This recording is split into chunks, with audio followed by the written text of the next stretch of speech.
ಕೂತ್ಕೊಂಡು ಓದ್ಲಾ ಹೊಡಿ ಅಂದ್ರೆ 1 hour ಹೊಡಿತೀನಿ. ಇದ್ರ ಸೀರಿಯಸ್ ಆಗಿ ಮಾತಾಡೋ ಅಂದ್ರೆ ಒಂಥರ ನಡಗುತ್ತೆ ಮೈಯೆಲ್ಲ. ಯಾರು ಇದನ್ನ ನಂಬಲ್ಲ ನಿಜವಾಗ್ಲು. ಅಂದ್ರೆ ನಾನು ನೋಡಿ ಟೈಮ್ ಹೆಂಗಿರುತ್ತೆ ಅಂದ್ರೆ ಶ್ರೀ ಮುರಳಿ ಅವ್ರಿಗೋಸ್ಕರ ಸ್ಪೀಚ್ ರೆಡಿ ಮಾಡ್ಕೊಂಡ್ ಬಂದು ನೋಡೋದು ಅವರೇ ಹೊಟ್ಟೋಗ್ಬಿಟ್ರು ಮುಂಚೆ. ಟೈಮ್ ಹಿಂಗಿರುತ್ತೆ ಅಂದು. ಸೊ ಗಾಡ್ಸ್ ಪ್ಲಾನ್ ಅಂತಾರೆ. ನೀಟಾಗಿ ಅದೊಂದೇ ತಯಾರು ಮಾಡ್ಕೊಂಡ್ ಬಂದಿದ್ರೆ ನೋಡೋದು ಅವರೇ ಹೊಟ್ಟೋದ್ರು ಮುಂಚೆ. ಇರ್ಲಿ, ಅವ್ರಿಗೆ ತುಂಬ ಹೃದಯದ ಧನ್ಯವಾದ, ಥ್ಯಾಂಕ್ ಯು. ಕೆಲವೊಂದು ಮನ್ಸಿಂದ ಹೇಳೋ ಮಾತಿರ್ತದೆ, ಮನ್ಸಲ್ಲಿ ಇರಲಿ. ನೆಕ್ಸ್ಟ್ ಗೆಸ್ಟ್ ಹಾಕಿ ಕೊಡೋದು ನಂಗೆ ಇಟ್ಕೋತೀನಿ, ಯಾಕಂದ್ರೆ ಪಂಚ್ಗಳು ಸ್ಟಾಕ್ ಇರಲ್ಲ. So thank you. ನನಗೆ ಅದೇ ಹೇಳೋದ್ನಲ್ಲ, ಕೆಲವೊಂದು ಟೈಮ್ ಭಾವುಕನಾಗ್ತೀನಿ ಆರಾಮ್ ಅರವಿಂದ್ ಸ್ವಾಮಿ ಬಗ್ಗೆ ಮಾತಾಡೋಕೆ ಹೋದರೆ. ನಾನು ಬೇಸಿಕಲಿ ಶಾರ್ಟ್ ಫಿಲಮ್ ಮೇಕರ್. ತುಂಬ ಒಂದು ಕಡಿಮೆ ಬಜೆಟಲ್ಲಿ ಸ್ಟಾರ್ಟ್ ಮಾಡಿದೆ ಸಿನಿಮಾ, ಒಂದು ಶಾರ್ಟ್ ಫಿಲಮ್ ಮಾಡಿಕೊಂಡು. ಫಸ್ಟ್ನೇ ಸಿನಿಮಾಗೂ ಏನಂತ ನಾಗೇಶ್ ಕುಮಾರ್ US ಅವ್ರು ಅವಕಾಶ ಕೊಟ್ಟಿದ್ದು ಫಸ್ಟ್ನೇ ಸಿನಿಮಾಗೆ. ಏನಂತ ಬಜೆಟ್ ಇಲ್ಲ, ಎರಡನೇದಕ್ಕೂ ಎಂಥ ಬಜೆಟ್ ಇಲ್ಲ. ನನಗೆ ಒಂದು ಬೇಜಾರಿತ್ತು. ಓಕೆ ಗುರು, ಪ್ರತಿಯೊಬ್ಬರು ನಿನಗೆ ಟ್ಯಾಲೆಂಟ್ ಇದೆ, ತುಂಬ ಚೆನ್ನಾಗಿ ಬರೀತೀಯಾ, ಎಲ್ಲ ಹೊಗಳ್ತಾರೆ. ಅಂದರೆ ಹೆಂಗಾಗೋಯ್ತು ಅಂತಂದರೆ, ಈಗ ಗಂಟೆ ಬಾರಿಸ್ಕೊಂಡು ಬರ್ತಾರಲ್ಲ, ಏಯ್ ಗುರು ಸಕ್ಕತ್ತಾಗಿ ಆಡ್ತಾನೆ, ಏನು ರಾಗ ಅಂದ್ಬಿಟ್ಟು ತಂಗಳನ್ನ ಹಾಕಿತ್ರ ಆಗ್ತಾಯಿತ್ತು. ಅಂದರೆ ಯಾಕೆ ಗುರು ಹಿಂಗೆ ಆಗ್ತಾ ಇದೆ ಅಂತ ಅನಿಸ್ತಾ ಇತ್ತು. ಆವಾಗ ನನಗೆ ಇದು ಗಜಾನನ್ ಗ್ಯಾಂಗ್ ಪ್ರೀಮಿಯರಲ್ಲಿ ಅನೀಶ್ ಅವರು ಮತ್ತು ನಮ್ಮ ಶ್ರೀಕಾಂತ್ ಪ್ರಸನ್ನ ಅವರು ಸಿನಿಮಾ ನೋಡ್ಬಿಟ್ಟು ಅವತ್ತು ಹೇಳಿದ್ರು. ಅನೀಶ್ ಅವ್ರು ಬಂದು, ಪಾಪ ಅವ್ರು ಪ್ರತಿ ಸಿನಿಮಾಗೂ ಮಾಡ್ತಾರೆ, ಅಂದರೆ ಅಲ್ಲಿ ಬಂದು ಸೆಲೆಬ್ರಿಟಿ ಶೋಗೆ ಬಂದ್ಬಿಟ್ಟು ಹೇಳಿದ್ರು, ಈ ಸಿನಿಮಾ ಇಷ್ಟ ಆಗಿಲ್ಲ, ನನಗೆ ಫೋನ್ ಮಾಡಿ, ನಾನು ದುಡ್ಡು ಹಾಕ್ತೀನಿ ಅಂತ. ಆ್ಯಂಡ್ ಅಗೇನ್ ಅಷ್ಟಕ್ಕೆ ಮುಗಿತಾ ಇತ್ತೇನೋ ಮೋಸ್ಟ್ಲಿ ನಮ್ಮ ಸಂಬಂಧ.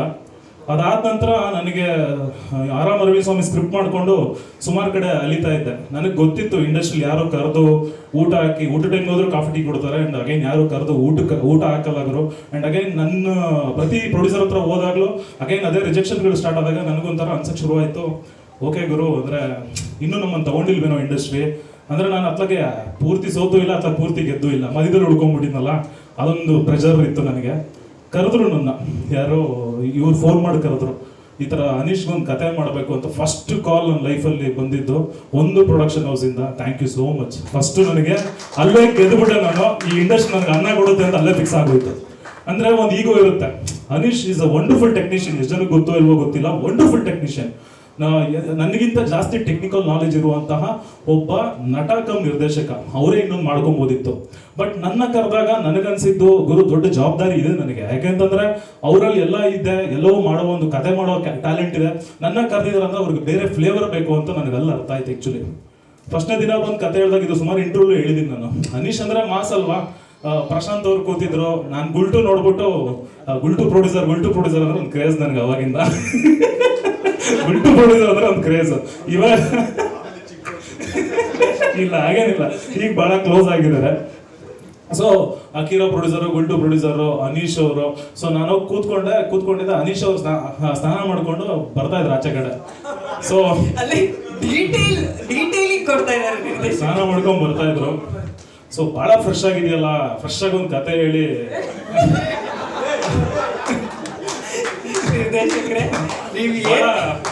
ಬಹಳ ಫ್ರೆಶ್ ಆಗಿ ಕಾಣ್ತಾ ಇದಾರೆ. ಫ್ರೆಶ್ ಆಗಿ ಒಂದು ಕತೆ ಹೇಳ್ಬಿಟ್ಟು ಒಂದು ಅಡ್ವಾನ್ಸ್ ಹಾಕೊಳ್ಳೋಣ ಅಂತ. ಸುಮಾರು EMI ಕಟ್ಟಿಲ್ಲ ಅಂತ ಬೇರೆ ಫೋನ್ ಬ್ಯಾಕ್ ಟು ಬ್ಯಾಕ್ ಬರ್ತಾ ಇತ್ತು. ಇಲ್ಲ, ಇದು ಅಡ್ವಾನ್ಸ್ ಹಾಕೊಳ್ಳಬೇಕು ಅಂದ್ಬಿಟ್ಟು ಮಾಸ್ ಕತೆ ಹೇಳಿದೆ. ತುಂಬಾ ಊರ ಮಾಸ್, ಫುಲ್ ಮಾಸ್. ಎಲ್ಲರೂ ಸ್ಯಾಡ್ ಆಗಿ ಕೂತಿದ್ದಾರೆ. ಗುರು ಕತೆ ಇಷ್ಟ ಆಗಿಲ್ವಾ, ಇಲ್ಲ ನಾನೇ ಇಷ್ಟ ಆಗಿಲ್ವಾ ಅಂತ ಒಂದು ಡೌಟ್ ಶುರು ಆಗೋಯ್ತು ನನಗೆ. ಓಕೆ, ಇದು ವರ್ಕೌಟ್ ಆಗಿಲ್ವಾ, ಇನ್ನೊಂದು ನೆಕ್ಸ್ಟ್ ಸ್ಟೆಪ್ ಹೋಗೋಣ ಅಂದ್ಬಿಟ್ಟು ಇನ್ನೊಂದು ಮಾಸ್ ಹೇಳಿದೆ. ಕತೆ ಹೇಳೋದ್ಮೇಲೆ ತುಂಬಾ ಖುಷಿ ಆಯ್ತು brother, it was nice meeting you, ಇನ್ನೊಂದು ಸಿನಿಮಾ ಮಾಡೋಣ ಅಂತ ಅಂದರು. ಸೊ ಇದೇನು ಗುರು, ಕಾಫಿನೂ ಕೊಟ್ಟಿಲ್ಲ, ಒಂದು ಇಲ್ಲಿಗೆ ಮುಗಿಸ್ಬಿಟ್ರಲ್ಲ ಅಂತ ಒಂದು ಬೇಜಾರಾಗೋಯ್ತು. ನಾನು ನನಗೆ ಅಂತ ಒಂದು ಸಿನಿಮಾ ಮಾಡ್ಕೊಂಡಿದ್ದೀನಿ, ಆರಾಮ್ ಅರವಿಂದ್ ಸ್ವಾಮಿ ಅಂತ. ಸುಮ್ಮನೆ ಕತೆ ಕೇಳಿ ಫ್ರೆಂಡ್ಶಿಪ್ಪಲ್ಲಿ ಹೆಂಗಿರು ಇಷ್ಟು ದೂರ ಬಂದಿದ್ದೀವಿ, ಅವ್ರಿಗೂ ಒಂದು ನಾಲೆಜ್ ಇರುತ್ತೆ, ಏನಾದ್ರು ಚೇಂಜಸ್ ಹೇಳೋದು ಅದನ್ನು ಕತೆಗೆ ಹಾಕೊಂಡ್ಬಿಟ್ಟು ಸೂಪರಾಗಿ ಇಂಪ್ರೂವ್ ಮಾಡ್ಕೊಳ್ಳೋಣ ಅಂದ್ಬಿಟ್ಟು ಕತೆ ಹೇಳಿದೆ ನಾನು. ಕತೆ ಹೇಳಿದ ತಕ್ಷಣನೇ ಭಾಳ ಅವ್ರಿಗೆಲ್ಲ ಇವರು ಪ್ರಶಾಂತ್ ಅವ್ರು ಎತ್ಬಿಟ್ಟು, ಟ್ರೈಲರ್ ಕಟ್ ನನ್ನ ತಲೆಯಲ್ಲಿದೆ, ಇದನ್ನ ಹಿಂಗೆ ಮಾಡೋಣ ಅಂತ ಅವರು. ನಾನೇ ಫಿಕ್ಸ್ ಆಗಿ ನೀವೇ ಫಿಕ್ಸ್ ಆಗ್ಬಿಟ್ರೆ ಅಂತ ನನಗೆ ಕನ್ಫ್ಯೂಷನ್. ಆಮೇಲೆ ಒಂದಿನ ಎಲ್ಲ ಕೂತ್ಕೊಂಡು ಯೋಚನೆ ಮಾಡಿದೆ, ಏನು ಗುರು ಏನು ಮಾಡೋದು. ನಾನು ನಿಜವಾಗ್ಲೂ ಹೇಳ್ತೀನಿ, ತುಂಬ ಒಂದು ಲಿಮಿಟೆಡ್ ಬಜೆಟ್ ಇಟ್ಕೊಂಡೆ ಹೇಳಿದ್ದೆ ನಾನು, ಇದ್ರಲ್ಲಿ ಮಾಡ್ತೀನಿ ನಾನು. ಯಾಕಂದರೆ ಇಲ್ಲಿ ಇಂಡಸ್ಟ್ರಿ ಡಿವೈಡ್ ಮಾಡ್ತಾರೆ ಅಷ್ಟೇ, ಸಣ್ಣ ಸಿನಿಮಾ ದೊಡ್ಡ ಸಿನಿಮಾ ಅಂತ. ನನಗೇನು ಅಂತಂದರೆ ಪ್ಯೂರ್ಲಿ ಕಂಟೆಂಟ್ ಗುರು, ಒಂದು ಒಳ್ಳೆ ನಕ್ಸೋ ಸಿನಿಮಾ ಮಾಡೋಣ, ಇದೇ ನನ್ನ ತಲೆಯಲ್ಲಿ. ಕಮ್ಮಿ ಬಜೆಟ್ ಕೊಟ್ಟೆ. ಅದೇ ಸಿನಿಮಾಗೆ ಏನು ಬೇಕು ಅದೇ ತಗೊಳುತ್ತೆ ಅನ್ನೋದಕ್ಕೆ ನಿಜವಾಗ್ಲೂ ನನ್ನ ತಲೆಯಲ್ಲಿ ಏನೂ ಇರಲಿಲ್ಲ. ಎಲ್ಲ ಹೊಸದಾಗಿ ಮಾಡೋಣ ಅಂತಿತ್ತು. ಒಂದು ಖಾಲಿ ಪೇಪರ್ ತೊಗೊಂಡೋಗಿ ಅವ್ರು ಕೈಲಿ ಕೊಟ್ಟೆ, ಅವರು ತುಂಬ್ತಾ ಹೋದ್ರು. ಅರ್ಜುನ್ ಜನ್ಯ ತುಂಬಿದ್ರು ಮ್ಯೂಸಿಕ್ಗೆ, ಬಿಲನ ಮೇಡಮ್ನ ತುಂಬಿದ್ರು, ಋತಿಕನ್ ತುಂಬಿದ್ರು, ಆ್ಯಂಡ್ ಅಚ್ಯುತಣ್ಣನ್ ತುಂಬಿದ್ರು, ಒಂದು ಒಳ್ಳೆ ಬ್ಯೂಟಿಫುಲ್ ಸ್ಟಾರ್ ಕ್ಯಾಸ್ಟ್ ತುಂಬಿದ್ರು. ಆ್ಯಂಡ್ ಅಗೈನ್ ಏನು ಅಂತಂದ್ರೆ ನನಗೆ ಎಲ್ಲ ಹೊಸ್ತು ಅನ್ಸಕ್ಕೆ ಶುರುವಾಯಿತು. ಯಾಕೆಂತಂದ್ರೆ ನಾನು ಅಷ್ಟು ಬ್ರಾಡಾಗಿ ಥಿಂಕ್ ಮಾಡಿಲ್ಲ ಸಿನಿಮಾ ಆಟೋಮೆಟಿಕ್ಕಾಗಿ ಬ್ರಾಡ್ ಆಗ್ತಾ ಹೋಯಿತು. ಆ್ಯಂಡ್ ಅಗೈನ್ ಮುಖ್ಯವಾಗಿ ಏನು ಹೇಳಕ್ಕೆ ಇಷ್ಟಪಡ್ತೀನಿ ಅಂತಂದ್ರೆ ಯಾವುದು ನಾನು ಪ್ಲಾನ್ ಮಾಡಿಲ್ಲ. ಸ್ಕ್ರಿಪ್ಟ್ ತೊಗೊಂಬಂದು ಒಂದು ಎಳೆ ಎತ್ಕೊಂಡ್ಬಂದೆ, ಸಿನಿಮಾ ಏನು ಬೇಕು ಅದೇ ತೊಗೊತಾ ಬಂತು. ಆ್ಯಂಡ್ ಇವತ್ತು ಕಂಪ್ಲೀಟ್ ಸಿನಿಮಾ ರೆಡಿ ಆಗಿದೆ. ನವೆಂಬರ್ 22ಕ್ಕೆ ನಾನು ಅಷ್ಟು ಶ್ರಮ ಅಷ್ಟು ಶ್ರದ್ಧೆ ಥಿಯೇಟ್ರಲ್ಲಿ ಕಾಣುತ್ತೆ. ನಾನು ನಿಜವಾಗ್ಲೂ ಹೇಳ್ತೀನಿ, ಆಡಿಯನ್ಸ್ನ ತುಂಬ ಲೈಟಾಗಿ ತೊಗೊಂಡಿದ್ದೆ. ಅಂದರೆ ನಾನು ಬಿಗಿನಿಂಗಲ್ಲಿ ಯೋಚನೆ ಮಾಡಿದೆ 2 ಸಿನಿಮಾ ಆದಮೇಲೆ, ಓಕೆ ಗುರು ಏನಾದರೂ ಎಮೋಷ್ನಲಿ ವರ್ಕ್ ಮಾಡೋಣ, ಅಂದರೆ emotionally in the sense sympathy card ಏನಾದರೂ ಪ್ಲೇ ಮಾಡಿ ಜನನ ಕರೆಸ್ಬೋದಾ, ಆಗಲ್ಲ. ಗಿಮಿಕ್ ಏನಾದರೂ ಮಾಡೋಣ, ಆಗಲ್ಲ. ಮತ್ತೇನು ಮಾಡ್ಬೇಕು ಗುರು, ಒಳ್ಳೆ ಸಿನಿಮಾನೇ ಮಾಡಬೇಕು, ಇನ್ನೇನು ಮಾಡೋಕ್ಕಾಗಲ್ಲ. ಜನ ಭಾಳ ಬುದ್ಧಿವಂತರಿದ್ದಾರೆ. ಮುಂಚೆ ಎಲ್ಲ ಪ್ರೇಕ್ಷಕರ ಒತ್ತಾಯದ ಮೇರೆಗೆ ಇತ್ತು, ಪ್ರೇಕ್ಷಕರಿಗೆ ಒತ್ತಾಯ ಮಾಡೋ ಥರ ಆಗಿದೆ. ಏನಕ್ಕೆ ಅಂತಂದ್ರೆ ಪ್ರತಿ ಸಿನಿಮಾ ಮಾಡ್ತೀವಿ, ಚೆನ್ನಾಗಿದೆ ಅಂತ ಡಂಬಿ ಹೊಡಿತೀವಿ, ಒಳಗಡೆ ಕಸದ್ಮೇಲೆ ಏನೂ ಇರಲ್ಲ. ಈ ಸತಿ ನಾನು ಹೇಳ್ತೀನಿ, ಸಿನಿಮಾ ಏನಾದರೂ ಚೆನ್ನಾಗಿಲ್ಲ ಅಂದ್ರೆ ನಾನೇನು ದುಡುಕಿ ಏನು ಹೇಳಕ್ ಹೋಗಲ್ಲ, ಅದನ್ನ ಮಾಡ್ಬಿಡ್ತೀರಾ ನೀವು. ಸಿನಿಮಾ ಏನಾದರೂ ಚೆನ್ನಾಗಿಲ್ಲ ಅಂತಂದ್ರೆ ನಂದು ಇದು ಕೊನೆ ಸಿನಿಮಾ ಆಗುತ್ತೆ ಕನ್ನಡ ಇಂಡಸ್ಟ್ರಿಯಲ್ಲಿ. ಅದನ್ನ ನಾವೆಲ್ಲ ಒಪ್ಕೊಳ್ಳೋದಿಲ್ಲ. ಪ್ರತಿ ಎಕ್ಸಾಮ್ ಬರೆದಾಗ ಒಬ್ಬ ಡೈರೆಕ್ಟ್ರು ಏನಂತಂದ್ರೆ, ಗುರು ನನಗೊಂದು 60 ಮಾರ್ಕ್ಸ್ ಬಂದ್ರೆ ಸಾಕು ಅಂತ ಅನ್ಸುತ್ತೆ, ಇದು 80 ಮಾರ್ಕ್ಸ್ ಬಂದಿಲ್ಲ ಅಂದ್ರೆ ಇದೇ ಕೊನೆ ಸಿನಿಮಾ ನಂದು ಕನ್ನಡ ಇಂಡಸ್ಟ್ರಿಯಲ್ಲಿ. ಏನಕ್ಕೆ ಈ ಮಾತನ್ನು ಇಷ್ಟು ಕಾನ್ಫಿಡೆಂಟ್ ಆಗಿ ಹೇಳ್ತಾ ಇದ್ದೀನಿ ಅಂತಂದ್ರೆ, ಪ್ರತಿ 20% ನಾವು ಯಾರು ಮೆಚ್ಚಕ್ಕಾಗಲ್ಲ ಬಿಡಿ. ಅವ್ರು ಮರ ಅನ್ನಲ್ಲ, ಏನೋ ಭೂಮಿ ಅನ್ನಲ್ಲ, ಆಕಾಶ ಅನ್ನಲ್ಲ. ಸೊ ಅಂಥವ್ರನ್ನ ದೇವರನ್ನ ಮೆಚ್ಚಕ್ಕಾಗಲ್ಲ. ನಾನು ನಿಜವಾಗ್ಲೂ ಸಿಕ್ಕಾಪಟ್ಟೆ ಕಾನ್ಫಿಡೆಂಟ್ ಆಗಿ ಹೇಳ್ತಾ ಇದ್ದೀನಿ, 80% ಬಂದೇ ಬರುತ್ತೆ. ಬಂದಿಲ್ಲ ಅಂದ್ರೆ ಇದು ನನ್ನ ಕೊನೆ ಸಿನಿಮಾ ಕನ್ನಡದಲ್ಲಿ. ಇನ್ನೊಂದು ಗಣಿಕೆ ಅಂತ ಒಂದು ಮಾಡಿದ್ದೀನಿ, ಆಮೇಲೆ ಕೇಳ್ಬಿಟ್ಟಿರ ಹೆಂಗೋ ಮಾಡಿದೆ ನೀನು ಅಂತ ಕೇಳ್ಬಿಟ್ಟಿರ. ಪ್ರೋಗ್ರಾಮ್ ಶುರುವಾಗಕ್ಕಿಂತ ಸ್ವಲ್ಪ ಹೊತ್ತು ಮುಂಚೆ ನನ್ನ ಹತ್ರ ಒಂದು ಟೇಬಲ್ ಅಲ್ಲಿ ಕುತ್ಕೊಂಡು ನಾನು ಒಂಚೂರು ಇನ್ಫಾರ್ಮೇಶನ್ ತೆಗಿತಾ ಇದ್ದೆ. ಅಂಕಿತಾ ಅವ್ರೆ ಏನ್ ಮಾತಾಡ್ಲಿ ಅಂತ ಕೇಳಿದ್ರು. ನಾನು ಅಲ್ಲ ನೀವು ಸಿನಿಮಾ ಬಗ್ಗೆ ಕಂಟೆಂಟ್ ಬಗ್ಗೆ ಮಾತಾಡಿ ಅಲ್ಲ, ಆದ್ರೂ ನಿಮಗೆ ಗೊತ್ತಿರುತ್ತಲ್ಲ ಏನ್ ಮಾತಾಡ್ಲಿ, ಇದು ಉಲ್ಟನೇ ಏನಿದು. ಇಲ್ಲ, ದಯವಿಟ್ಟು ಹೇಳ್ತೀನಿ, ನವೆಂಬರ್ 22 ನೋಡಿ. ಡ್ಯಾನ್ಸ್ ಶೋ ಸಿಕ್ಕಾಪಟ್ಟೆ ಕಾನ್ಫಿಡೆಂಟ್ ಆಗಿ ಹೇಳ್ತೀನಿ. ಮತ್ತೆ ನನ್ನ ತಂಡದ ಬಗ್ಗೆ, ನನ್ನ ಟೆಕ್ನಿಷಿಯನ್ ಬಗ್ಗೆ ಚಿಕ್ಕದಾಗಿ ಮಾತಾಡ್ಲೇಬೇಕು. ನಿಮಗೂ ಹೋಗೋ ಆತರ ಇರುತ್ತೆ, ಬಟ್ ನನಗೂ ಕಾತರ ಇದೆ ಅವ್ರ ಬಗ್ಗೆ ಮಾತಾಡಬೇಕು ಅಂತ. ಅಂಡ್ ಏನಂತಂದ್ರೆ, ಫಸ್ಟ್ನೇದಾಗಿ ನಾನು ಹೀರೋ ಅನೀಶಿಂದಾನೆ ಸ್ಟಾರ್ಟ್ ಮಾಡ್ತೀನಿ. ಅಣ್ಣ, ನಿನ್ನೆ ಒಂದು ಟ್ರೈಲರ್ ನೋಡಿದೆ, ತುಂಬ ಬಿಗ್ ಬಜೆಟ್ದು. ಅಲ್ಲಿ ನೋಡಿದಾಗ ಅನ್ನಿಸ್ತು, ಯಾಕೆ ಈ ವ್ಯಕ್ತಿನ ಯೂಸ್ ಮಾಡ್ಕೊತಾ ಇಲ್ಲ ಅಂತ ನನಗೆ ತಲೆಗೆ ಸ್ಟ್ರೈಕ್ ಆಯಿತು. ಆ್ಯಂಡ್ ನಾನು ಇಂಡಸ್ಟ್ರಿಯಲ್ಲಿ ನಿಜ ಹೇಳ್ತೀನಿ, ಯಾರಿಗೂ ಬಕೆಟ್ ಹಿಡಿಯಲ್ಲ. ಇದೊಂದು ಫಸ್ಟ್ ಹೇಳ್ಬಿಟ್ಟು ಸ್ಟಾರ್ಟ್ ಮಾಡ್ತೀನಿ, ಹೆಂಗೂ ಈಗ ಬಕೆಟ್ ಹಿಡಿತಾನೆ ಅಂತ ಅನ್ಕೊಂಡ್ಬಿಡ್ತಾರೆ. ಮನ್ಸಲ್ಲಿರೋ ಮಾತು ನನಗೆ ಓಪನ್ ಆಗಿ ಹೇಳ್ತೀನಿ, ಒಳ್ಳೆ ಮೆಟೀರಿಯಲ್, ಒಳ್ಳೆ ಡ್ಯಾನ್ಸ್ ಮಾಡ್ತಾರೆ, ಸರಿಯಾಗಿ ಆಕ್ಟಿಂಗ್ ಮಾಡ್ತಾರೆ. ಯಾಕೂ ಕನ್ನಡ ಬಳಕೆ ಮಾಡ್ಕೋತಾ ಇಲ್ಲ ಅಂತ ಅನ್ಸುತ್ತೆ. ಆ್ಯಂಡ್ ಆರಾಮ್ ಅರವಿಂದ್ ಸ್ವಾಮಿ ಆದ್ಮೇಲೆ ಒಳ್ಳೆ ಬೆಸ್ಟ್ ಪರ್ಫಾರ್ಮರ್ನ ಖಂಡಿತವಾಗ್ಲೂ ಆಲ್ರೆಡಿ ಪ್ರೂವ್ ಮಾಡಿದ್ದಾರೆ. ಇನ್ನೂ ಒಂದು ಹಂತಕ್ಕೆ ಖಂಡಿತ ರೀಚ್ ಆಗುತ್ತೆ. ನವೆಂಬರ್ 22 ನಮ್ದೆ, ಈ ಸತಿ ಕಪ್ ನಮ್ದೆ. ಆ್ಯಂಡ್ ನಿರ್ಮಾಪಕರ ಬಗ್ಗೆ ಹೇಳ್ಬೇಕು ಅಂದ್ರೆ, ಇವರು ಪ್ರಶಾಂತ್ ರೆಡ್ಡಿ ಅವ್ರು ಬಂದು ಬ್ರೈನ್, ಎಲ್ಲವೂ ಯೋಚನೆ ಮಾಡೋದು, ಎಲ್ಲ ಒಂದು ಕೆಲಸಗಳನ್ನ ಹೆಂಗೆ ಹೋಗ್ಬೇಕು ಪ್ಲಾನ್ ಮಾಡೋದು, ಶೆಡ್ಯೂಲ್ ಮಾಡೋದು ಪ್ರಶಾಂತ್ ರೆಡ್ಡಿ ಅವರು. ಇವರು ಬಂದು ಹಾರ್ಟ್, ಯಾರೋ ನಮ್ಮ ಶ್ರೀಕಾಂತ್ ಪ್ರಸನ್ನ ಅವರು. ತುಂಬಾ ಅಂದ್ರೆ ತುಂಬಾ ಒಳ್ಳೆ ಮನ್ಸು. ಪಾಪ ಈ ತರ ಅವರು ಮಾಡೋ ಸಹಾಯನ ತೋರಿಸ್ಕೊಳ್ಳಲ್ಲ. ಅಂಡ್ ಅಗೈನ್ ನಿಜವಾಗ್ಲೂ ಬಿಗಿನಿಂಗ್ ಬಂದಾಗ ಒಂದು ಮಾತು ಹೇಳಿದ್ರು ನನಗೆ, ಈ ಸಿನಿಮಾ ಗೆದ್ದಿಲ್ಲ ಅಂದ್ರೆ ಅಭಿ ಇದೇ ನಮ್ಮ ಲಾಸ್ಟ್ ಸಿನಿಮಾ ಅಂತ. ನಿಜವಾಗ್ಲೂ ದುಃಖ ಆಯ್ತು.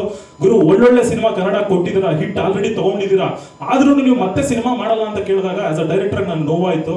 And again day and night ನಾವು ಅನೀಶ್ ಅವರು ನಿಮ್ಮ ನಂಬಿಕೆ ಉಳಿಸ್ಕೊಂಡಿದ್ದೀವಿ. ಸಿನಿಮಾ ನೋಡಿದಾಗ ನಿಮ್ಮ ಬಾಯಲ್ಲೇ ಕೇಳಿದ್ದೀನಿ, ಒಂದೇ ಒಂದು ಸ್ಕ್ರೀನ್ ಶಾಟ್ ಇಟ್ಕೊಂಡು ಬ್ಲಾಕ್ ಮೇಲ್ ಮಾಡ್ತಾ ಇದ್ದೀರಾ, ಅದನ್ನು ನವೆಂಬರ್ 22 ಪ್ರೂವ್ ಮಾಡ್ತೀನಿ. ಏನಿಲ್ಲ, ಅದು ನಾನೇನು ಅಂತ ಇವಾಗ ಹೇಳಲ್ಲ, ಸಕ್ಸಸ್ ಮೆಟಲ್ ಹೇಳ್ತೀನಿ. ಆ್ಯಂಡ್ ಇನ್ನು ಕಲಾವಿದರ ಬಗ್ಗೆ ಬರೋದಾದ್ರೆ, ಮಿಲನ ಮೇಡಮ್, ನಾನು ಹಿಂದೆ ಎಲ್ಲ ನೋಡಿದ್ದೆ, ದುರ್ಗೆ ಅವತಾರ, ಸರಸ್ವತಿ ಅವತಾರ, ಲಕ್ಷ್ಮಿ ಅವತಾರ. ನಿಜವಾಗ್ಲೂ ಹೇಳ್ತೀನಿ, ಎಲ್ಲ ಅವತಾರಗಳು ನಿಮ್ಮಲ್ಲಿ ನೋಡಿದ್ದೀನಿ. ಸೊ ಏನಂತಂದ್ರೆ, ಕ್ಯೂಟ್ ಆಗಿದ್ದಾಗ ಸರಸ್ವತಿ ಥರ ಇರ್ತೀರಾ, ಕೋಪ ಮಾಡ್ಕೊಂಡಾಗ ದುರ್ಗಿ ಥರ ಇರ್ತೀರಾ. ಆ್ಯಂಡ್ ಇದನ್ನೆಲ್ಲ ಮೀರಿ ನೀವೊಬ್ಬರು ಮಹಾತಾಯಿ. ಏನಕ್ಕೆ ಅಂತಂದ್ರೆ ನಿಜವಾಗ್ಲೂ ಹುಡುಗಾಟ ಅಲ್ವೇ ಅಲ್ಲ. ಒಂದು ಮಗು ಇದೆ ಮನೆಯಲ್ಲಿ, ನಾವುಗಳು ಕೊಡ್ತಾರ ಪ್ರೆಷರ್ ಅಷ್ಟಲ್ಲ, ಅದೊಂದು ಮೆಮ್ ಬಂದಿತ್ತಲ್ಲ, ಒಂದೊಂದಲ್ಲ ನನ್ನ ಮಕ್ಕಳದು ಒಂದೊಂದಲ್ಲ, ಹಂಗೆ ತುಂಬಾ ಟಾರ್ಚರ್ ಕೊಟ್ಬಿಟ್ಟಿದೀವಿ. ನನಗೆ ಅನ್ಸುತ್ತೆ, ಅಕಸ್ಮಾತ್ ಆ ಜಾಗದಲ್ಲಿ ನಾನು ಇರಲ್ಲ ಅಂದ್ರೆ ಹೇಳ್ತಾರೆ, ಅಂದ್ರೆ ಇಮ್ಯಾಜಿನೇಷನ್ಗೆ ಹೇಳ್ತಾ ಇದೀನಿ. ನಾನು ಇದ್ದಿದ್ರೆ ಹೆಂಗೆ ಗುರು ಅಂದ್ರೆ ಖಂಡಿತವಾಗ್ಲೂ ನಾನು ಬರಕ್ ಆಗ್ತಾ ಇರ್ಲಿಲ್ಲ. ನಾನು ನಿಜವಾಗ್ಲೂ ಹ್ಯಾಟ್ಸ್ ಆಫ್, ತುಂಬ ಧನ್ಯವಾದಗಳು. ಒಂದು ತುಂಬ ಚೆನ್ನಾಗಿ ಒಂದು ಪ್ರಮೋಷನ್ ಕ್ಯಾರಿ ಮಾಡಿಕೊಟ್ಟಿದ್ದೀರಾ, thank you.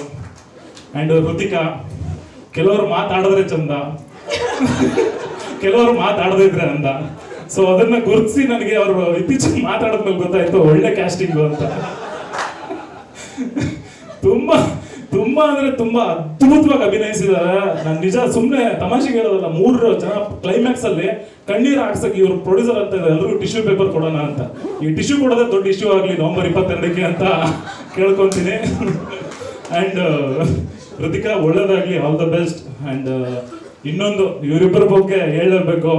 And Gaurav already ನಾನು ಕರಿತಾ ಇರ್ತೀನಿ ಶಾರ್ಟ್ ಫಿಲಮ್ ಡಿ ಬಾಸ್ ಗುರು, ನೀನು ಶಾರ್ಟ್ ಫಿಲಮ್ ಡಿ ಬಾಸ್ ಗುರು ಅಂತ. ಆ ಕ್ರೇಜ್ ಇಟ್ಕೊಡ್ರೋ ವ್ಯಕ್ತಿ ಅಂತ. And big F M RJ Vicky ಅಂದ್ರೆ ಅವ್ರು ನಿಜವಾಗ್ಲೂ ಬಿಗ್ಗೆ ಅಯ್ಯಪ್ಪ, ಅಂದ್ರೆ ನಿಜವಾಗ್ಲೂ ಬಿಗ್ಗೆ. ಅಂಡ್ ಒಳ್ಳೆ ಕಲಾವಿದ್ರ ತಂಡು. ನಮ್ ಚೋಟಾ ಮಾಸ್ಟರ್ ಅನಂತ್ ಅವರು ಯಾವಾಗ್ಲೂ ಜಿಮ್ಮಲ್ಲೇ ವರ್ಕೌಟ್ ಮಾಡ್ತಾ ಇರ್ತೀರಾ, ಈ ಸತಿ ಸ್ವಲ್ಪ ಪ್ರಮೋಷನ್ಗೆ ವರ್ಕೌಟ್ ಮಾಡಿ. ಸೊ ಅವರು ಇಷ್ಟು ದಿನ ಆಕ್ಟಿವ್ ಇರಲಿಲ್ಲ, ಅವ್ರದ್ದು ಪೋಸ್ಟರ್ ಬಂದಿದ ತಕ್ಷಣ ಅಣ್ಣ ಆಕ್ಟಿವ್ ಆಗಿರೋದು ನಮ್ಗೆ ಆಕ್ಟಿವ್ ಹೊಂಡೋದು ಹೋದಷ್ಟೇ ಖುಷಿ ಇದೆ. Thank you.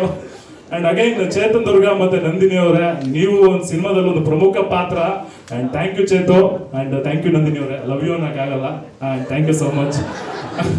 And Raghu sir, and ನೀವು ಕ್ಯಾರೆಕ್ಟರ್ ಬಂದು ನಾನು ಹೇಳ್ತೀನಿ, ಇವರ ಗುಡ್ ಬಾಯ್ ಅಂತ ಸ್ಟಾರ್ಟ್ ಆಗುತ್ತೆ. ಎಂಡ್ವರೆಗೂ ಆ ಪಾತ್ರ ಎಷ್ಟು ರನ್ಸುತ್ತೆ ಅನ್ನೋದು ಸಿನಿಮಾದಲ್ಲೇ ನೋಡಿ. ಮುಗೀತು. ಇವತ್ತು ಇದು ನನ್ನ ಕೊನೆ ಭಾಷಣ. ಅಂದ್ರೆ ನಾನು ಕೊನೆ ಭಾಷಣ ಅಂದ ಸೆನ್ಸ್ ಇವತ್ತಿಗೆ ಕೊನೆ ಭಾಷಣ ನಂದಿದ್ದು. ಅಂದ್ರೆ ಏನಂತಂದ್ರೆ ತುಂಬಾ ಶ್ರಮ ಪಟ್ಟು ಕೆಲಸ ಮಾಡಿದ್ಮೇಲೆ ಅಗೈನ್ ಜನ ಇಷ್ಟು ದಿನ 2 ಸಿನಿಮಾದಲ್ಲಿ ಎಲ್ಲ ಪ್ರಮೋಷನ್ ಮಾಡ್ಬಿಟ್ಟು ರೀಚ್ ಆಯ್ತು ಅಂತ ಕೂತ್ಕೊಂಡಾಗ ಯಾವಾಗ ಸರ್ ರಿಲೀಸು ಅಂತ ಯಾವ್ದಾದ್ರು ಕೇಳಿದಾಗ ಟೆನ್ಷನ್ ಆಗ್ತಾ ಇತ್ತು. ಮತ್ತೆ ಇನ್ನು ಕೆಲವರು ಬಂದು ಯಾವಾಗ ಸರ್ OTTಗೆ ಅಂತ ಕೇಳಿದಾಗ ಇನ್ನೂ ಒಂಥರ ಇರಿಟೇಟ್ ಆಗ್ತಾ ಇತ್ತು. ಈ ಸತಿ for the first time in my life ನನ್ನ ಎಂಟೈರ್ ಕೆರಿಯರ್ ಅಲ್ಲೇ ಸರ್ ನವೆಂಬರ್ 22 ರಿಲೀಸ್, ನಾನು ಬಂದು ಥಿಯೇಟರ್ ನೋಡ್ತೀನಿ ಸರ್ ನನ್ನ ಫ್ಯಾಮಿಲಿ ಜೊತೆ ಅಂತ. ಇದೇ ಫಸ್ಟ್ ಟೈಮ್ ನಾನು ಕೇಳ್ತಾ ಇರೋದು. ಅಂಡ್ ಒಳ್ಳೆ ವೈಬ್ ಇದೆ ಆಚೆಗಡೆ. ನೀವೇ ಡಿಸೈಡ್ ಆಗಿ 3ಕ್ಕೆ ಮುಕ್ತಾಯನ 3ಕ್ಕೆ ಮುನ್ನುಡಿನ ಅಂತ. ನಿಮಗೇನ್ ಬಿಡಿ, ಹೆಂಗಾನ ಮಾಡ್ಕೊಂಡು ಹಂಗೇನ್ ಗುರು ಅಂತ ಹೇಳ್ತೀರಾ. ಬಟ್ ಆದ್ರೂ ಕೂಡ ಒಳ್ಳೆ ಒಬ್ಬ ನಿರ್ದೇಶಕನ ಉಳಿಸ್ಕೊಳ್ಳಿ. ನಾನು ಒಳ್ಳೇದು ಅಂತ ಇದ್ದೀನಿ. ನವೆಂಬರ್ 22ಕ್ಕೆ ನೀವೇ ನೋಡಿ ಡಿಸೈಡ್ ಆಗಿ. ನವೆಂಬರ್ 22 101% ಫ್ಯಾಮಿಲಿ ಜೊತೆ ನೋಡಿ. ಸಿಕ್ಕಾಪಟ್ಟೆ ಒಳ್ಳೆ ಸಿನಿಮಾ. ತುಂಬಾ ಚಿಕ್ಕ speech. Thank you so much. Love you all. ಆಮೇಲೆ ಎಲ್ಲ ಅವ್ರವರೇ ಬೈಕೊಂತಾರೆ, ದಯವಿಟ್ಟು ಇದೊಂದನ್ನು ಕೇಳಿಸ್ಕೊಳ್ಳಿ. ನನ್ನ ಇಡೀ ಒಂದು ಟೆಕ್ನಿಕಲ್ ತಂಡ ಬಂದು ಅದ್ಭುತವಾಗಿ ಕೆಲಸ ಮಾಡಿದೆ. ಫಸ್ಟ್ ಡೈರೆಕ್ಷನ್ ಡಿಪಾರ್ಟ್ಮೆಂಟು ನಮ್ಮ ಸಂದೀಪು, ನಮ್ಮ ಟೆನ್ಷನ್ಗೆ ಹೆಸರು ಬರೀತಾರೆ ಕಣ, ಪ್ರಜ್ವಲ್, ಶ್ರೇಯಸ್ಸು, ಆಮೇಲೆ ಅರುಣ, ಆಮೇಲೆ ಸುರೇಶ, ಎಲ್ಲರೂ ತುಂಬಾ ಕೆಲಸ ಮಾಡಿದ್ದೀರಾ. ಅಂಡ್ ಅಗೈನ್ ಮ್ಯೂಸಿಕ್ ಡೈರೆಕ್ಟರ್ ಬಂದು ಅರ್ಜುನ್ ಜನ್ಯ ಸರ್ ತುಂಬಾ ಅದ್ಭುತವಾಗಿ ಮ್ಯೂಸಿಕ್ ಕೊಟ್ಟಿದ್ದಾರೆ. ಬ್ಯಾಕ್ಗ್ರೌಂಡ್ ಸ್ಕೋರ್ ಬಂದು ಆನಂದ್ ರಾಜ್ ವಿಕ್ರಮ್ ಅಂತ, ಸಿನಿಮಾದಲ್ಲಿ ಕಣ್ಣಲ್ಲಿ ನೀರು ತರಿಸೋದ್ರ ಒಂದು BGM ಕೊಟ್ಟಿದ್ದಾರೆ. ಅಂಡ್ ಶಿವಸಾಗರ್ YVB ಅಂತ DOP. ಪ್ರತಿಯೊಬ್ಬರು ಅವ್ರವ್ರ ಕೆಲಸನ ಅದ್ಭುತವಾಗಿ ಮಾಡಿದ್ದಾರೆ. ಎಡಿಟರ್ ಬಂದು ಉಮೇಶ್ RB ಅಂತ. ಅಂಡ್ ಇನ್ನೂ ಒಂದಿಷ್ಟು ಜನ ಒಳ್ಳೆ ಕೆಲಸಗಾರರು ಇದ್ದಾರೆ. ಅವ್ರ ಹೆಸರು ನಮ್ಮ ಮನಸ್ಸಲ್ಲಿದೆ, ಅದನ್ನ ನನ್ನ ಮನಸ್ಸಲ್ಲೇ ಮಿಸ್ ಆದ್ರೆ ಹಾಕೊಂಡು ತೊಳೆದ್ಬಿಡ್ತಾರೆ. Thank you so much. Love you all. ಮಾಧ್ಯಮ ದಯವಿಟ್ಟು ತಲುಪಿಸಿ. ಯಾಕೆಂದ್ರೆ ನಿಮ್ಮನ್ನ ಮಾಧ್ಯಮ ಅಂತ ಏನಕ್ಕೆ ಕರೀತಾರೆ ಅಂದ್ರೆ ಅದೊಂದು ಉದ್ಯಮ ಅಲ್ಲ, ಅದೇನೋ ಪಂಚ್ ಬರಲಿಲ್ಲ, ಆದ್ರೂ ತಲುಪಿಸಿ. ಮಿಸ್ ಮಾಡಬೇಡಿ. ಅಂಡ್ ಸಪೋರ್ಟ್ ಮಾಡಿ. ಒಂದು ಒಳ್ಳೆ ಸಿನಿಮಾಕ್ಕೆ ಒಂದು ಪ್ರಯತ್ನಕ್ಕೆ ನಾನು ಥ್ಯಾಂಕ್ ಯು.